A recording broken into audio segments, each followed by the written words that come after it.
ہرقل شاہ روم نے قریش کے قافلے میں ایک آدمی بلانے کو بھیجا، اور اس وقت یہ لوگ تجارت کے لیے ملک شام گئے ہوئے تھے، اور یہ وہ زمانہ تھا جب رسول اللہ صلی اللہ علیہ وسلم نے قریش اور ابو سفیان سے ایک وقتی عہد کیا ہوا تھا۔ جب ابو سفیان اور دوسرے لوگ ہرقل کے پاس ایلیا پہنچے جہاں ہرقل نے دربار طلب کیا تھا، اس کے گرد روم کے بڑے بڑے لوگ، علماء، وزراء و امراء بیٹھے ہوئے تھے۔ ہرقل نے ان کو اور اپنے ترجمان کو بلوایا، پھر ان سے پوچھا کہ تم میں سے کون شخص مدعی رسالت کا زیادہ قریبی عزیز ہے؟ ابو سفیان کہتے ہیں کہ میں بول اٹھا کہ میں اس کا سب سے زیادہ قریبی رشتہ دار ہوں۔ یہ سن کر ہرقل نے حکم دیا کہ اس ابو سفیان کو میرے قریب لا کر بٹھاؤ اور اس کے ساتھیوں کو اس کی پیٹھ کے پیچھے بٹھا دو۔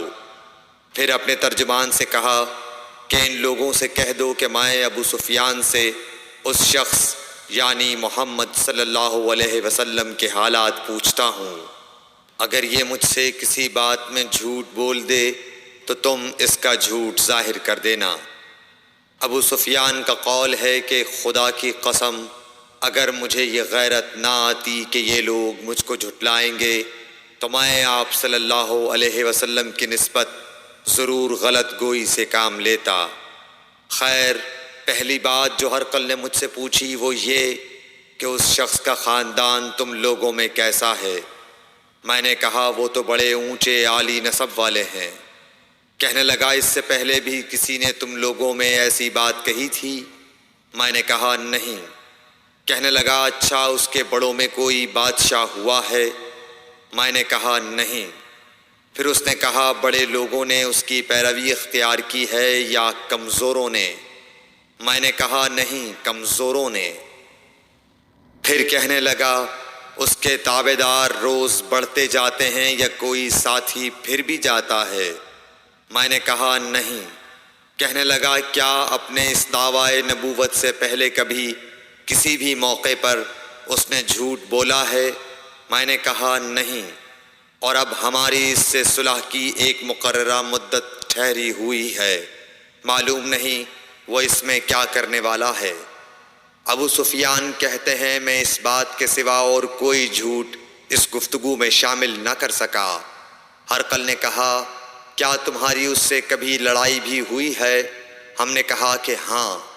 بولا پھر تمہاری اور اس کی جنگ کا کیا حال ہوتا ہے؟ میں نے کہا لڑائی ڈول کی طرح ہے، کبھی وہ ہم سے میدان جنگ جیت لیتے ہیں اور کبھی ہم ان سے جیت لیتے ہیں۔ ہرقل نے پوچھا وہ تمہیں کس بات کا حکم دیتا ہے؟ میں نے کہا وہ کہتا ہے کہ صرف ایک اللہ ہی کی عبادت کرو، اس کا کسی کو شریک نہ بناؤ، اور اپنے باپ دادا کی شرک کی باتیں چھوڑ دو، اور ہمیں نماز پڑھنے، سچ بولنے، پرہیزگاری اور صلہ رحمی کا حکم دیتا ہے۔ یہ سب سن کر پھر ہرقل نے اپنے ترجمان سے کہا کہ ابو سفیان سے کہہ دے کہ میں نے تم سے اس کا نسب پوچھا تو تم نے کہا کہ وہ ہم سے عالی نسب ہے، اور پیغمبر اپنی قوم میں عالی نسب ہی بھیجے جایا کرتے ہیں۔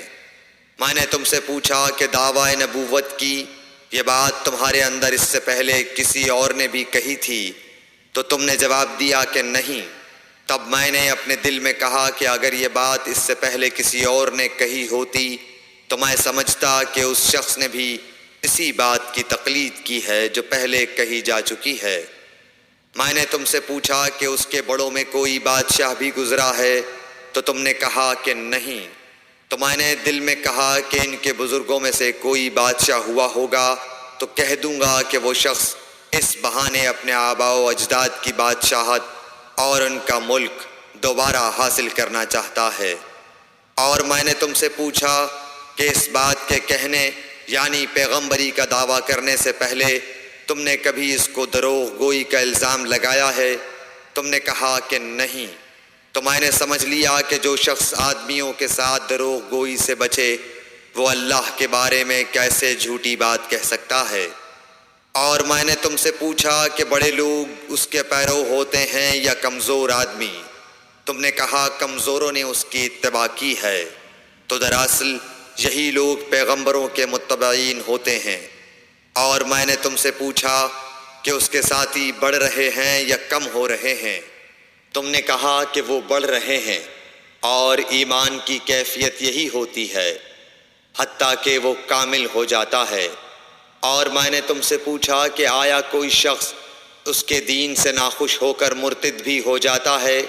تم نے کہا نہیں۔ تو ایمان کی خاصیت بھی یہی ہے، جن کے دلوں میں اس کی مسرت رچ بس جائے وہ اس سے لوٹا نہیں کرتے۔ اور میں نے تم سے پوچھا کہ آیا وہ کبھی عہد شکنی کرتے ہیں؟ تم نے کہا نہیں۔ پیغمبروں کا یہی حال ہوتا ہے، وہ عہد کی خلاف ورزی نہیں کرتے۔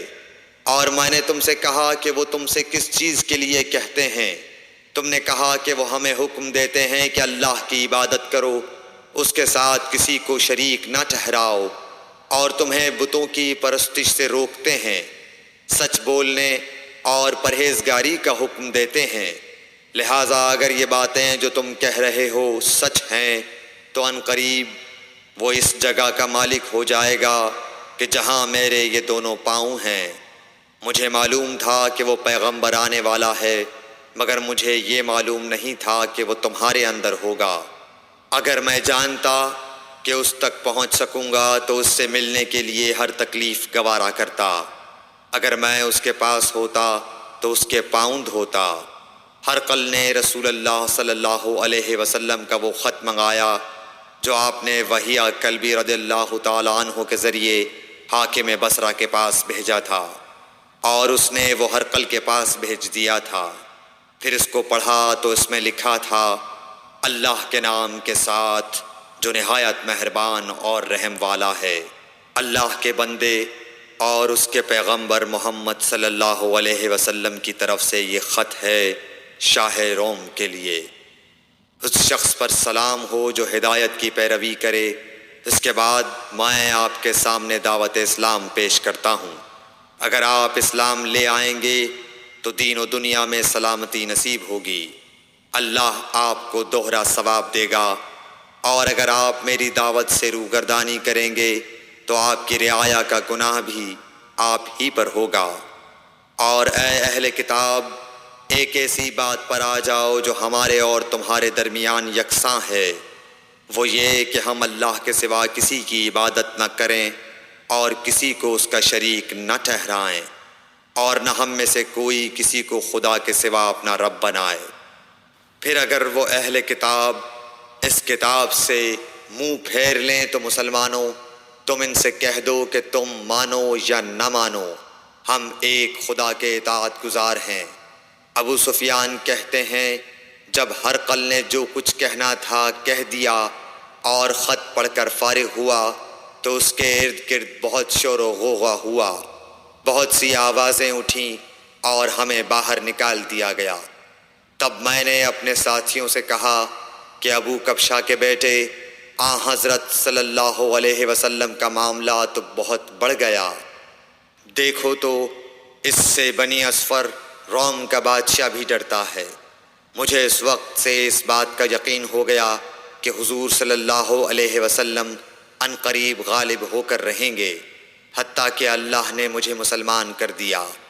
راوی کا بیان ہے کہ ابن ناطور ایلیا کا حاکم ہرقل کا مصاحب اور شام کے نصارہ کا لاٹ پادری بیان کرتا تھا کہ ہرقل جب ایلیا آیا ایک دن صبح کو پریشان اٹھا تو اس کے درباریوں نے دریافت کیا کہ آج ہم آپ کی حالت بدلی ہوئی پاتے ہیں، کیا وجہ ہے؟ ابن ناطور کا بیان ہے کہ ہرقل نجومی تھا، علم نجوم میں وہ پوری مہارت رکھتا تھا۔ اس نے اپنے ہم نشینوں کو بتایا کہ میں نے آج رات ستاروں پر نظر ڈالی تو دیکھا کہ ختنہ کرنے والوں کا بادشاہ ہمارے ملک پر غالب آ گیا ہے۔ بھلا اس زمانے میں کون لوگ ختنہ کرتے ہیں؟ انہوں نے کہا کہ یہود کے سوا کوئی ختنہ نہیں کرتا، سو ان کی وجہ سے پریشان نہ ہوں۔ سلطنت کے تمام شہروں میں یہ حکم لکھ بھیجیے کہ وہاں جتنے یہودی ہوں سب قتل کر دیے جائیں۔ وہ لوگ انہی باتوں میں مشغول تھے کہ ہرقل کے پاس ایک آدمی لایا گیا جسے شاہ غسان نے بھیجا تھا۔ اس نے رسول اللہ صلی اللہ علیہ وسلم کے حالات بیان کیے۔ جب ہرقل نے سارے حالات سن لیے تو کہا کہ جا کر دیکھو وہ ختنہ کیے ہوئے ہے یا نہیں۔ انہوں نے اسے دیکھا تو بتلایا کہ وہ ختنہ کیا ہوا ہے۔ ہرقل نے جب اس شخص سے عرب کے بارے میں پوچھا تو اس نے بتلایا کہ وہ ختنہ کرتے ہیں۔ تب ہرقل نے کہا کہ یہی محمد صلی اللہ علیہ وسلم اس امت کے بادشاہ ہیں جو پیدا ہو چکے ہیں۔ پھر اس نے اپنے ایک دوست کو رومیہ خط لکھا اور وہ بھی علم نجوم میں ہرقل کی طرح ماہر تھا۔ پھر وہاں سے ہرقل حمص چلا گیا۔ ابھی حمص سے نکلا نہیں تھا کہ اس کے دوست کا خط اس کے جواب میں آ گیا۔ اس کی رائے بھی حضور صلی اللہ علیہ وسلم کے ظہور کے بارے میں ہرقل کے موافق تھی کہ محمد صلی اللہ علیہ وسلم واقعی پیغمبر ہیں۔ اس کے بعد ہرقل نے روم کے بڑے آدمیوں کو اپنے حمص کے محل میں طلب کیا اور اس کے حکم سے محل کے دروازے بند کر لیے گئے۔ پھر وہ اپنے خاص محل سے باہر آیا اور کہا، اے روم والو، کیا ہدایت اور کامیابی میں کچھ حصہ تمہارے لیے بھی ہے؟ اگر تم اپنی سلطنت کی بقا چاہتے ہو تو پھر اس نبی صلی اللہ علیہ وسلم کی بیعت کر لو اور مسلمان ہو جاؤ۔ یہ سننا تھا کہ پھر لوگ وحشی گدھوں کی طرح دروازوں کی طرف دوڑے مگر انہیں بند پایا۔ آخر جب ہرقل نے اس بات سے ان کی یہ نفرت دیکھی اور ان کے ایمان لانے سے مایوس ہو گیا تو کہنے لگا کہ ان لوگوں کو میرے پاس لاؤ۔ جب وہ دوبارہ آئے تو اس نے کہا، میں نے جو بات کہی تھی اس سے تمہاری دینی پختگی کی آزمائش مقصود تھی، سو وہ میں نے دیکھ لی۔ تب یہ بات سن کر وہ سب کے سب اس کے سامنے سجدے میں گر پڑے اور اس سے خوش ہو گئے۔ بالآخر ہرقل کی آخری حالت یہی رہی۔ صحیح بخاری حدیث نمبر 7۔